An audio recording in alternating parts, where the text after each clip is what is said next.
Bonjour, bon mardi tout le monde, c'est Eric et oui, je débute une nouvelle série les matins de la semaine à 7h15 heure du Québec et donc à 13h15 heure de la France, heure de Paris. Pourquoi?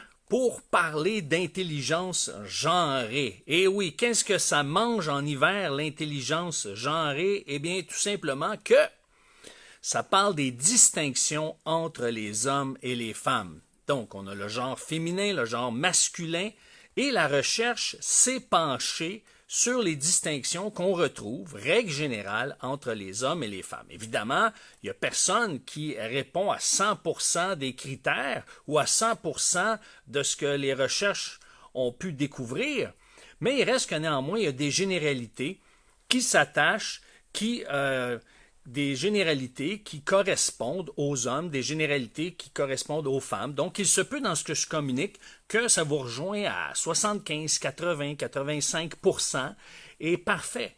Donc, moi, je suis de l'école, examinez toutes choses, retenez ce qui est bon.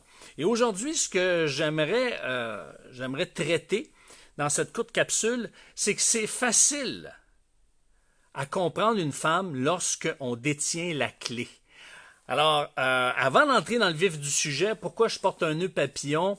Eh bien, parce que c'est le mois de novembre et je veux appuyer la cause du cancer de la prostate. Donc, je veux appuyer une fondation qui va investir dans la recherche, dans la sensibilisation pour justement aider ceux qui combattent ce cancer, le cancer de la prostate, qui est un cancer masculin. Et j'ai un ami qui a lutté contre le cancer de la prostate, qui a passé une opération, qui semble s'en tirer bien jusqu'à maintenant, Dieu merci. J'ai aussi un membre de ma famille élargie, donc un oncle de Nathalie, qui est décédé du cancer il y a quelques années, du cancer de la prostate. Et donc, ça me touche particulièrement et je veux soutenir cette cause-là et m'identifier par le nœud papillon. Donc le novembre. Pourquoi je ne porte pas la moustache, ce qu'on appelle communément le Movember? Eh bien, parce que j'ai une amie sur Facebook qui, à chaque fois que je portais la moustache au mois de novembre, criait haut et fort et disait que c'était de la pollution visuelle. Alors, puisque je ne suis pas un amateur de pollution, alors j'ai préféré opter pour un nœud papillon qui parle de vitalité. Revenons à notre sujet. Eh bien, c'est facile à comprendre une femme lorsqu'on détient la clé. Et oui, je vais vous expliquer en quelques minutes, brièvement, comme quoi ça peut être facile. Parce que des fois, on peut se demander, hey, comment ça se fait que j'aime ma femme, mais je la trouve fatigante. Elle n'est pas capable de recevoir mes solutions quand je sais exactement comment régler son problème. Et une femme, elle, on le sait tous, elle ne veut pas de solution. Pourquoi? Parce qu'elle cherche à être comprise. La majorité des femmes, que ce soit en relation amoureuse, que ce soit en relation de travail ou en amitié, une femme recherche à être comprise. Mais ce qui arrive, nous les hommes, on cherche à la comprendre, notre femme, intellectuellement. On cherche dans les faits, dans les informations qu'elle nous communique, les liens rationnels. On cherche à comprendre justement toute la logique qu'il y a derrière ce qu'elle va dire et on peut, à ce moment-là, trouver des failles dans sa logique. Pas parce que les femmes sont moins intelligentes, c'est pas ça que je suis en train de dire. Mais nous, dans notre perception, on essaie de faire des liens, mais on dit, mais il y a quelque chose qui fonctionne pas.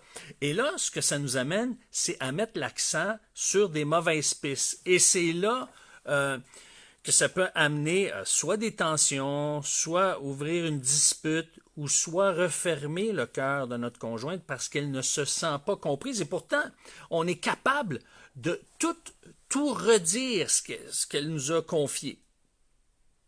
Et puis si elle nous dit, ben là, tu comprends pas. Ben certains, je comprends. Ben oui, tu me dis ça, il s'est passé ça, c'est pas ça, n'est-ce pas? Ben oui, mais tu comprends pas.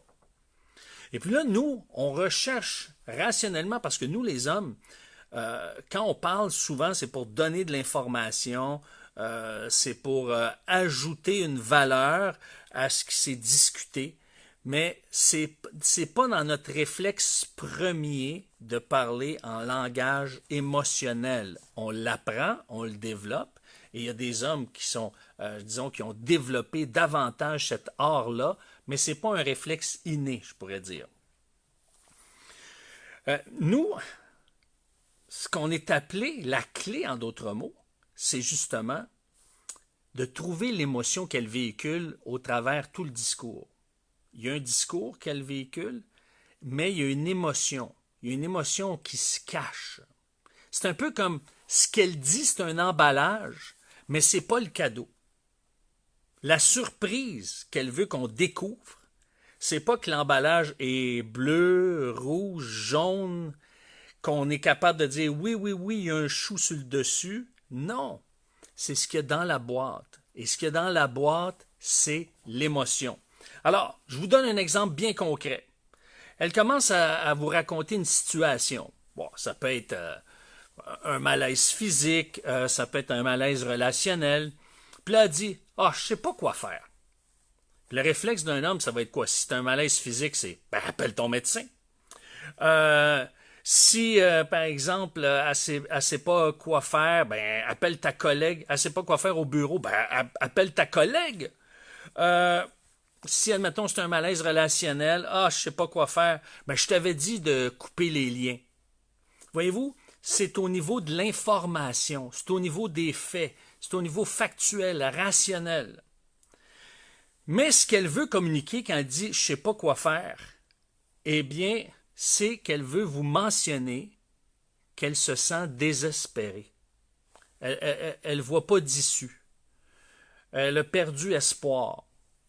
Donc, quand vous entendez cette phrase-là, je ne sais pas quoi faire, allez pas chercher dans les faits, cherchez dans les émotions. Et là, vous pouvez lui dire, vous pouvez par exemple lui prendre les mains, la regarder dans les yeux, puis dire, est-ce que ça serait que tu te sens désespéré présentement? C'est mieux de poser la question plutôt qu'affirmer, parce que des fois, il y a des nuances dans des émotions, puis elle, en le disant, elle va sentir, ah, il cherche à connecter avec mes émotions, puis peut-être elle ne l'a pas identifié à 100%, mais en disant ce mot-là, ça va peut-être l'amener vers le mot plus juste, qui, non pas le mot qui identifie rationnellement ce qui se passe, mais émotionnellement ce qui se passe. Puis elle va vous diriger. Puis elle ne vous fera pas de reproche que vous n'avez pas eu le mot exact. Au contraire, elle va dire « Wow, il cherche à connecter, puis il est pas mal proche, il est pas mal hot. » Et si un homme est pas mal hot, si vous voulez l'encourager à développer ça, dites-lui « Hey, c'est wow, merci, oui, tu commences à le toucher, le point. » Et donc, c'est mieux de poser la question. Mais c'est bon d'avoir un contact chaleureux, par exemple, un contact visuel, tenir les mains, lui frotter le dos. Et là, quand elle identifie l'émotion, mais dites-lui, serrez-la dans vos bras, dites, hey, je suis avec toi, je comprends, ça ne doit pas être facile. Hey, c'est vraiment pas drôle, se sentir désespéré à cause de telle situation.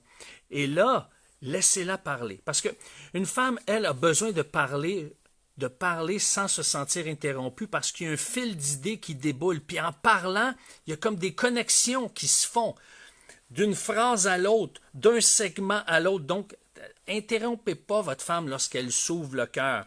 Vous pouvez lui dire, par exemple, des petits mots comme « ah ouais », ou des expressions, des onomatopées, ou vraiment des petits mots pour dire « oui, je te suis, là, je suis avec toi, je connecte avec toi ».